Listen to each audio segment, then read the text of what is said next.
what'll turn me off. So if there's an influencer or content creator out there listening, when it's so clearly a cut and paste message, hi team, love your products, would love to collab. Here's my email, here's my media kit. XOXO, so-and-so. It's so obviously cut and paste. They're so obviously doing something. This is their reach out day. And I get it. You're listening to Customer Growth Sessions, presented by Intergrowth, where we talk through strategies to help up-and-coming e-commerce businesses bring in more customers. I'm your host, Pat Ahern. Let's jump in. All right, listeners, welcome back to the latest episode of Customer Growth Sessions. Today, I'm thrilled to have on Olivia Stumpf, the Partnerships and Social Media Manager over at Oliver Logan. Olivia, welcome to the pod. Hi, thank you so much. I'm so excited to be here. Psyched to have you on today. Can you start out by telling us what is Oliver Logan?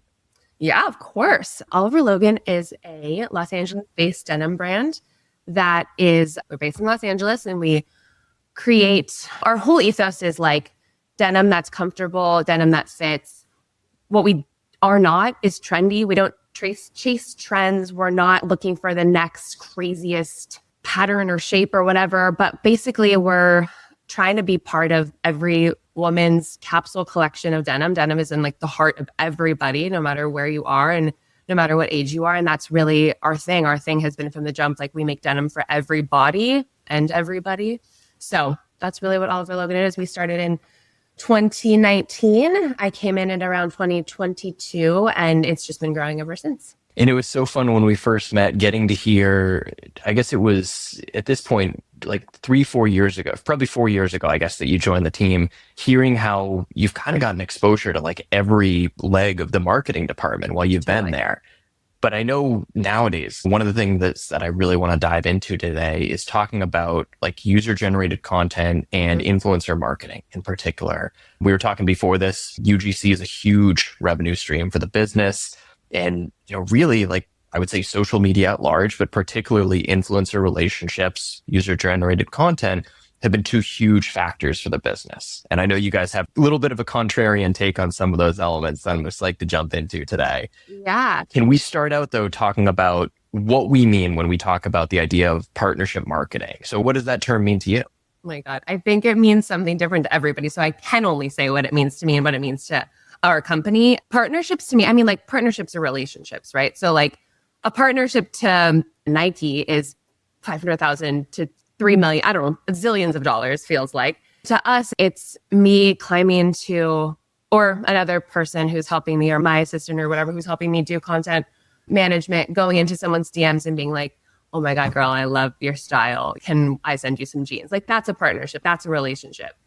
And that's what I feel I've built the partnerships element of my job on, is creating these like meaningful relationships and being able to work with them and find strategies and find anywhere from like, let's do a get ready with me to like, let's do a giveaway, all of these different things that you can do within, I'm speaking specifically organic marketing right now. I can get into the paid side of it a little bit later, which is similar, but a slight bit different. So our strategy is really just like, I don't know, like I'm voice memoing these people, like I'm sending them videos. I'm like, they have my personal number. I've become friends with a lot of them.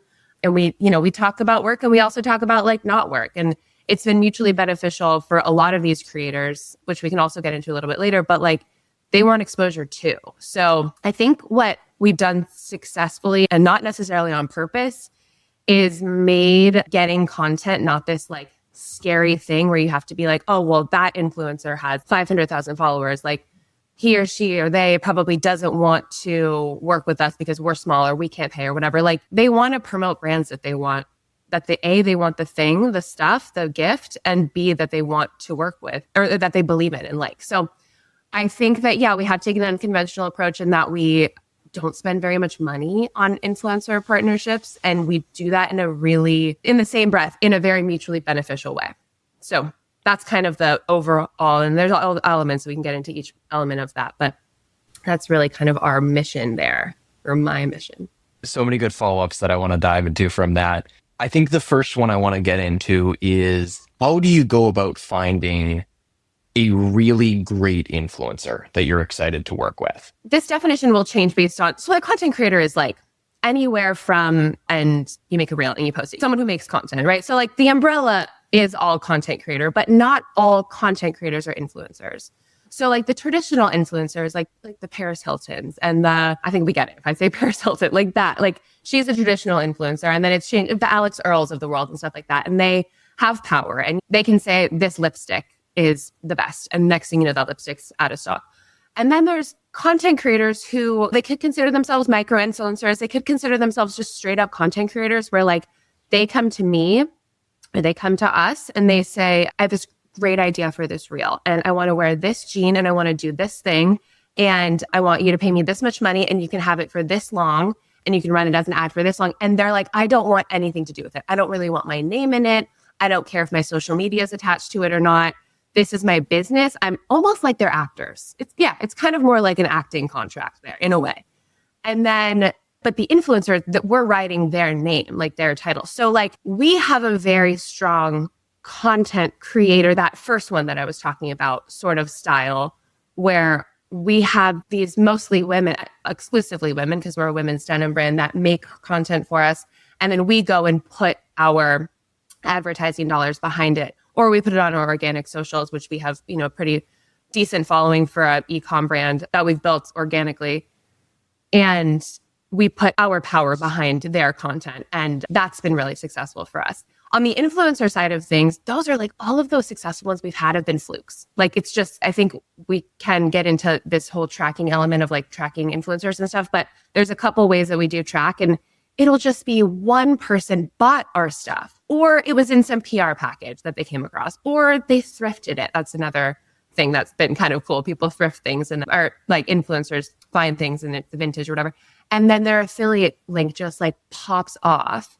And that's how we're tracking it and noticing. But I never, or not never, but a lot of the successful influencer posts, if you will, or stories have been like, I didn't send you that. I don't even know how you got that. Or I sent that to you 6 months ago and now you've just generated a bunch of revenue and sales. So that's sort of the difference. I would say our content creator, sort of that first track is much more intentional. I'm working with them. I'm taking calls with them. And then the other thing is just like, wow, geez, thanks for the shout out. And the next thing you know, it's like, there's a bunch of commission for them and revenue for us. So let's dive into the content creator side of things. So it sounds like some of these content creators are directly coming to you and saying, hey, we really like your products. We'd love to be involved in some sort of campaign with them. Let's say that you had to start a brand new women's denim brand from scratch and starting out, no one's heard of you.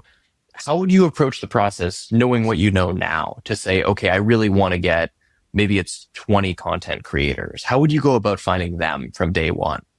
Day one, I'm starting my own brand. You're starting your own brand. Oh, that's a good question. I was gifted this Instagram that was already sort of in its baby phases of like knowing who it is. So I kind of, what I did was I went in there and I went and found the influencers and the content creators that our current content creators and influencers were following. And I went that way. But there's tools, there's creator marketplace tools all over the place. Having someone, I mean, if in this fantasy world, I would probably hire somebody or consult somebody who I'm like, think is my target audience and be like, who's on your feed? You know, who do you listen to? Who do you follow? Because I think what can happen sometimes is a brand will get an idea in their head of who their audience is and it's biased. So finding somebody, a real life person who you can then kind of almost do your own focus group or like survey.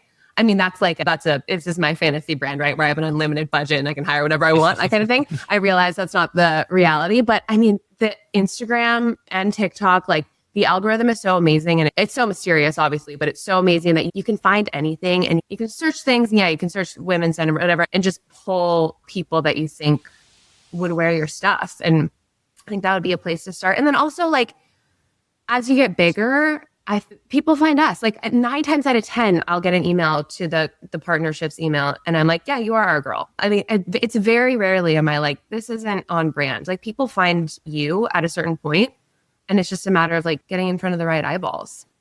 So when content creators either approach you or they come up on your feed and you're starting to evaluate, let's say like, how should we partner with them? What are, in your eyes, some of the biggest signals you should look for because it sounds like quite a bit of what you're doing is giving away jeans to them.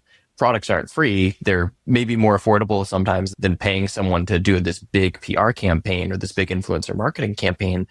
But how do you go about assessing like this person we really want to send a pair of jeans to, or this person we want to send like this full get up to? Tell me if this sounds like you. You've started scaling the business through PPC channels like Facebook, but now it eats up 80% of your marketing budget, and ad costs continue to rise, pushing your margins down more and more every month. PPC is great for scaling your business in the early stages. The issue is PPC is like a faucet. As soon as you stop spending money, the sales instantly go away. So rather than paying per customer, we work with brands to build a steady stream of new customers through SEO. Those customers continue to flow for years after brands stop working with us. Interested in hearing more?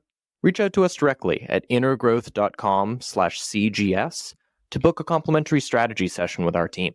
Yeah, I can kind of give you my do's and don'ts and like what'll turn me off. So if there's an influencer or content creator out there listening, I'll just start with what I really don't appreciate, I guess you could say, when it's so clearly a cut and paste message.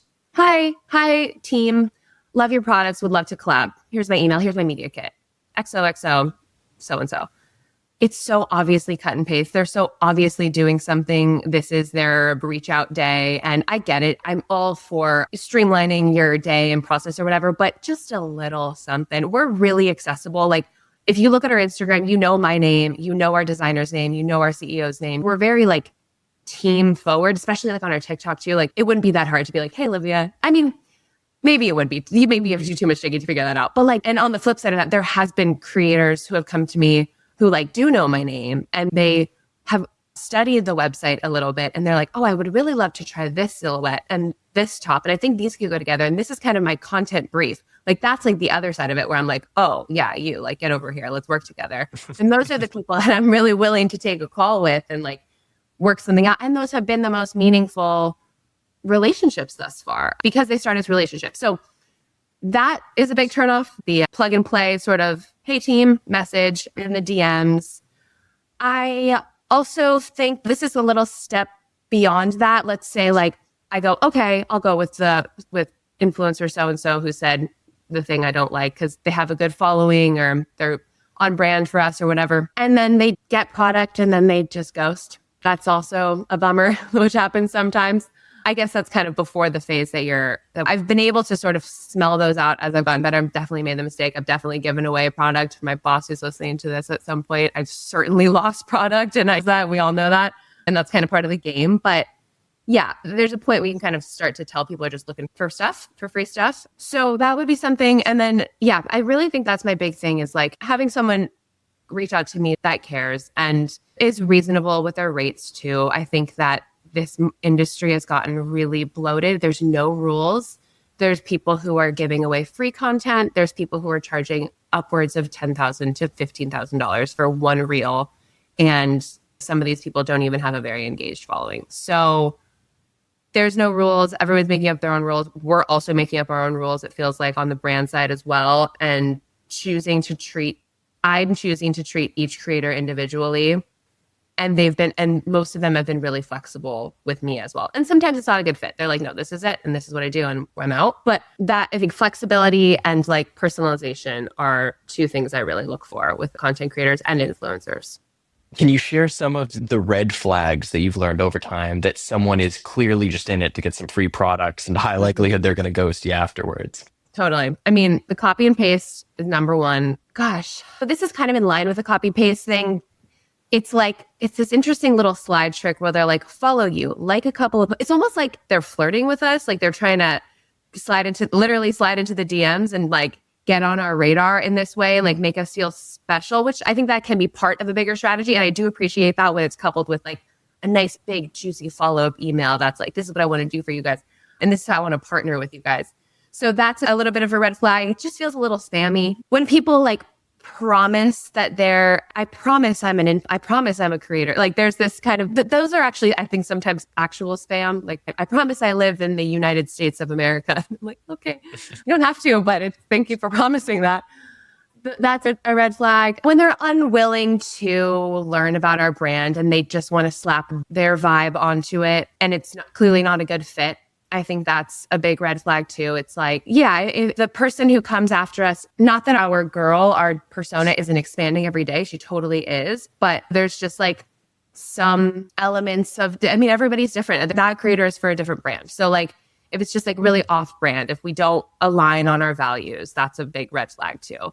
And that could mean anything, but we have our own brand values, and it can be very clear sometimes that some people do not align with ours. And those are people that I just go, okay, thank you so much. We'll keep you in mind and kind of move on. So I think that those would be my biggest red flag. And within that, I'm curious if you have maybe benchmarks for what you expect to pay. Let's call it like, whether it's a larger influencer or more so like a micro influencer, sure, when they are looking for some sort of commission. Are there certain benchmarks that you would offer maybe for listeners that they could say, hey, if you see signs X, Y, and Z, like don't expect to pay more than X dollars. If you see ABC, expect to pay at least this amount of dollars.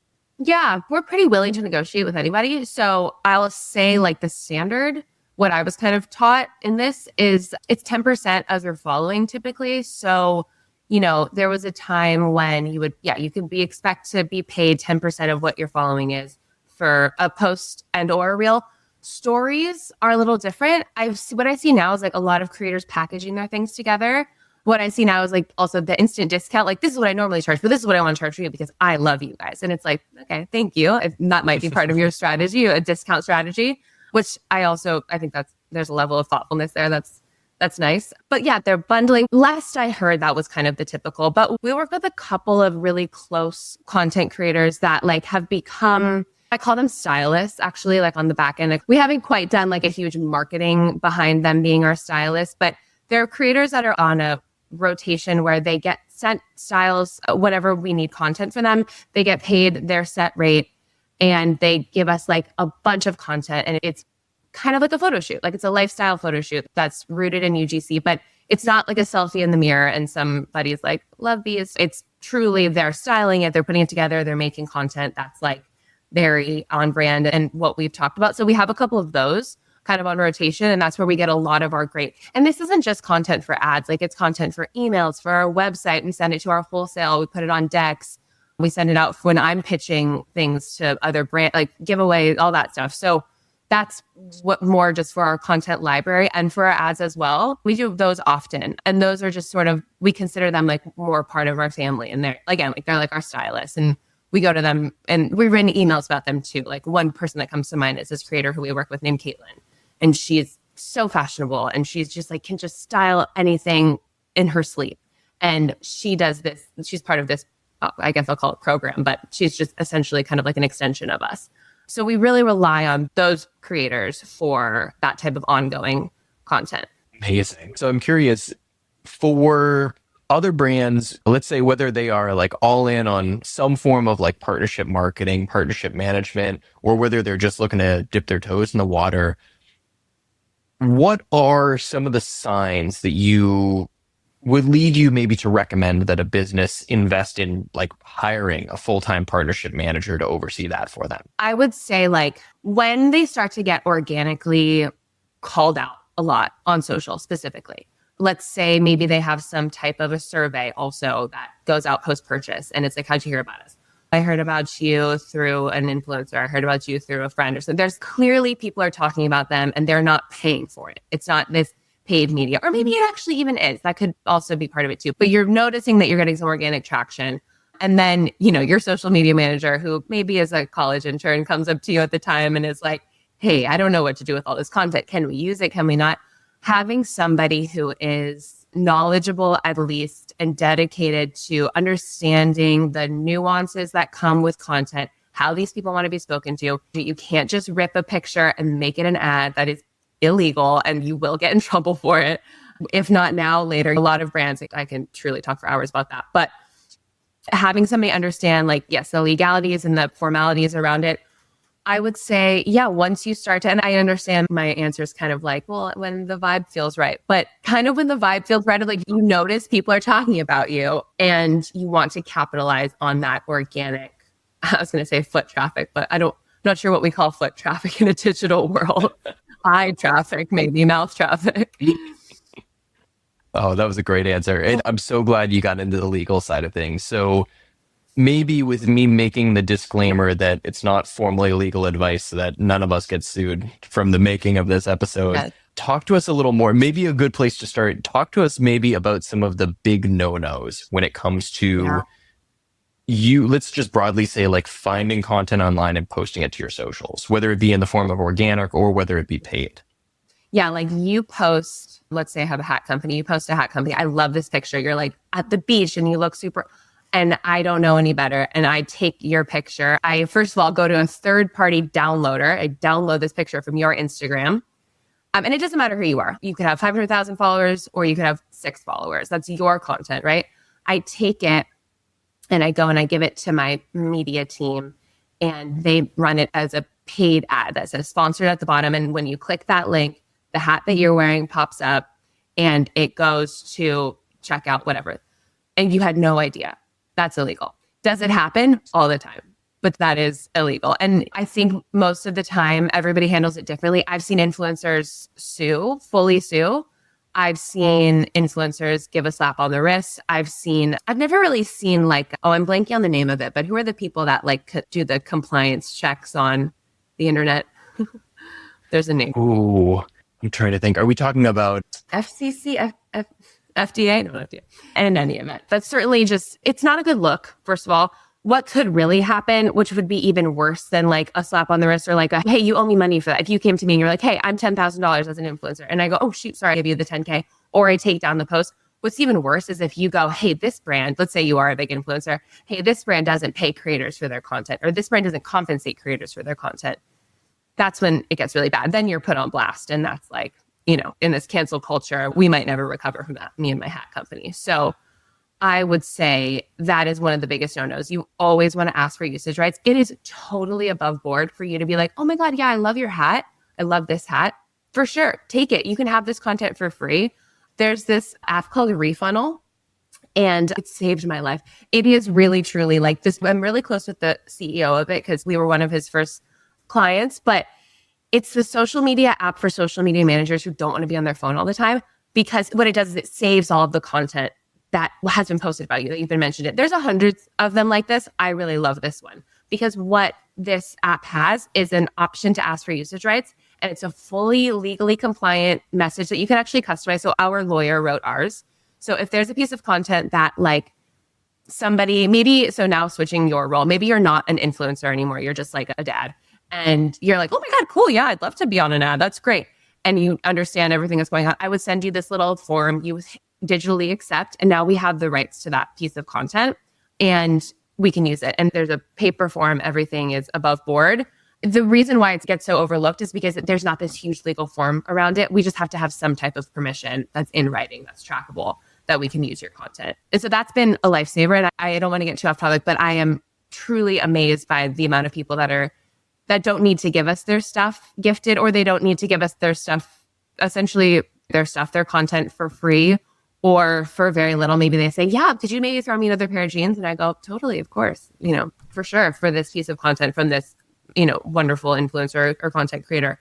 That is really important, just to make sure you have something in writing. That is my truly, I would say, one and only like big no-no. And then, of course, like with that, if you continue to disrespect the creators' boundaries and like reposting or resharing, there's also a very funny fine line where things that are organic versus things that are paid, right? So like if I went and took that picture of you and I put it on the grid, the organic grid for my hat company, that's actually okay. That is above board. You might not like it, but it's okay. Like it's technically okay. And that's happened to us too. And not as often, not nearly as often. That's kind of an understanding amongst creators. Like they can repost it organically on their feed. That's fine. But when they start to make money off of it through an ad, that's a different story. Struggling to get new customers? We're here to help.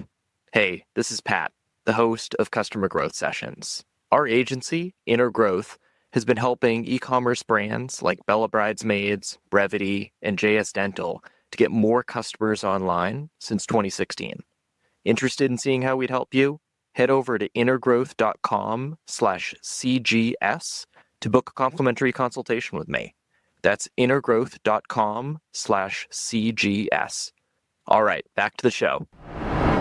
That was great. And I love that. So it was Refunnel was the app that you recommend. Yeah, Okay. highly recommend it. It's like, it's the Google Drive. It's what Google Drive wishes it was. Like, it's just this truly one-stop shop for all things content.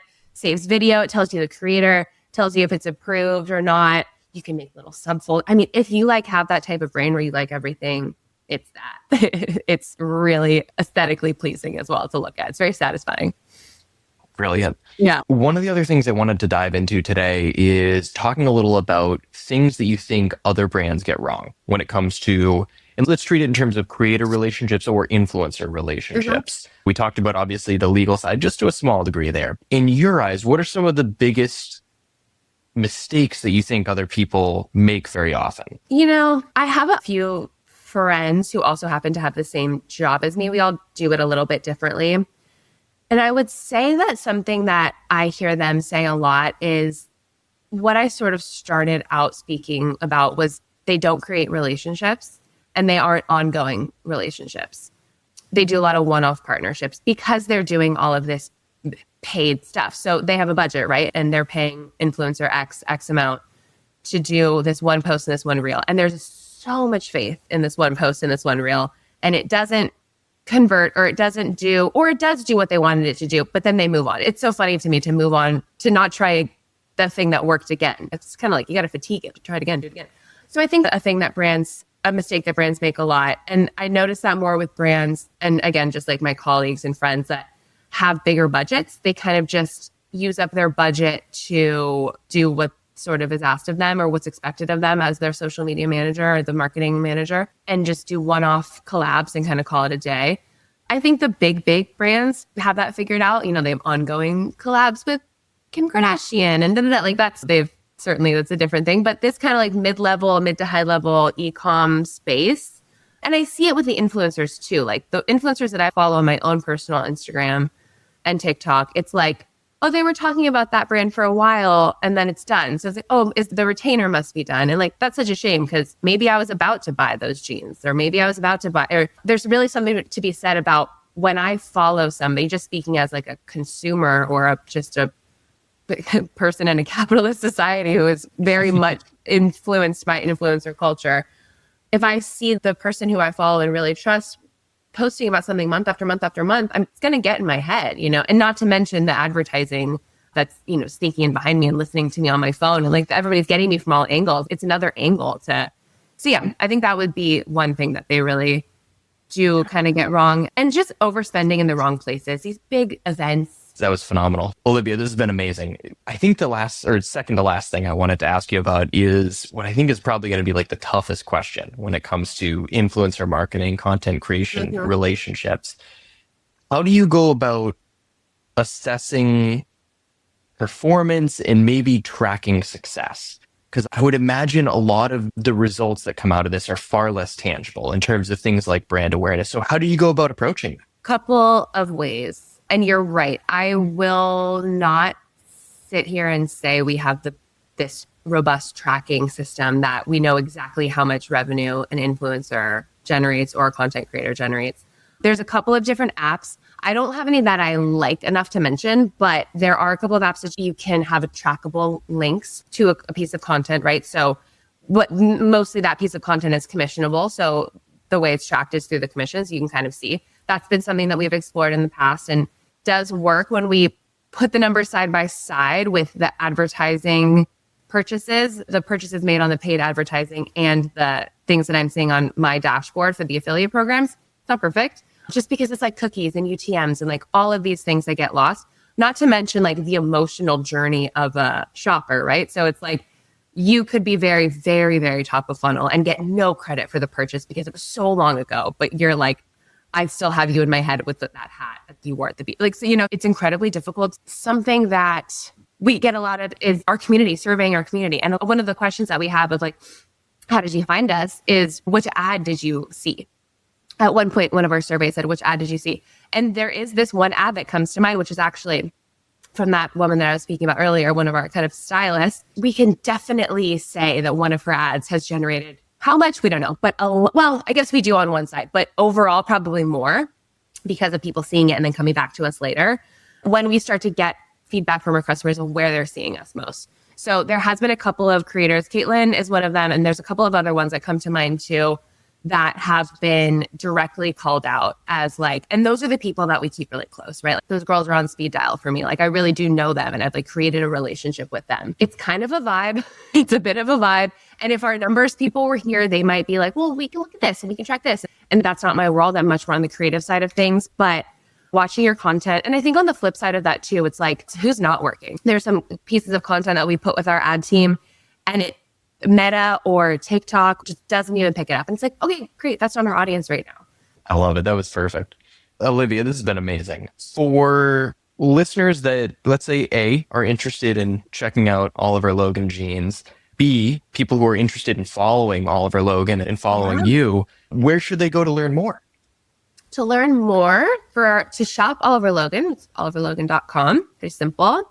Not Olivia Logan, Oliver, just to be clear. I do get a lot of emails saying, hi, Olivia from Olivia Logan. Not, it's Oliver Logan. Oliver is our founder and our CEO. And then to find us on Instagram, it's Oliver Logan. So you can find us there and you can find me there. I'm all over. My handle is OK Olivia, OOKAAYY, something like that. It'll pop up. But that's the cool thing is there's a couple of us who are pretty front facing in the social media. Me, the designer, myself, and our founder, we're pretty like in the camera.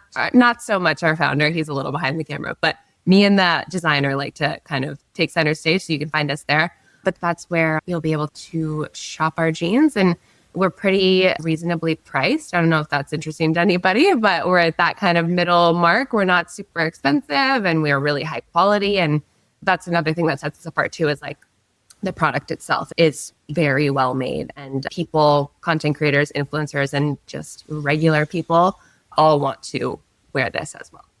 Well, Olivia, this has been amazing. And listeners, check out the show notes. We'll have links to Olivia's socials, Oliver Logan socials, the Oliver Logan website. We'll have all the links in there. Yeah. Once again, listeners, this is Olivia Stumpf, the partnerships and social media manager over at Oliver Logan. Olivia, thank you for coming on today. Thank you so much. This was the best. Thanks for tuning in to Customer Growth Sessions. If you found it helpful, subscribe and give us a review. It helps us to grow the show. Looking for more SEO guidance on how to grow your business? Contact us at intergrowth.com/estimator or email me directly. You can reach me at pat@intergrowth.com. That's all for today. We'll see you again soon.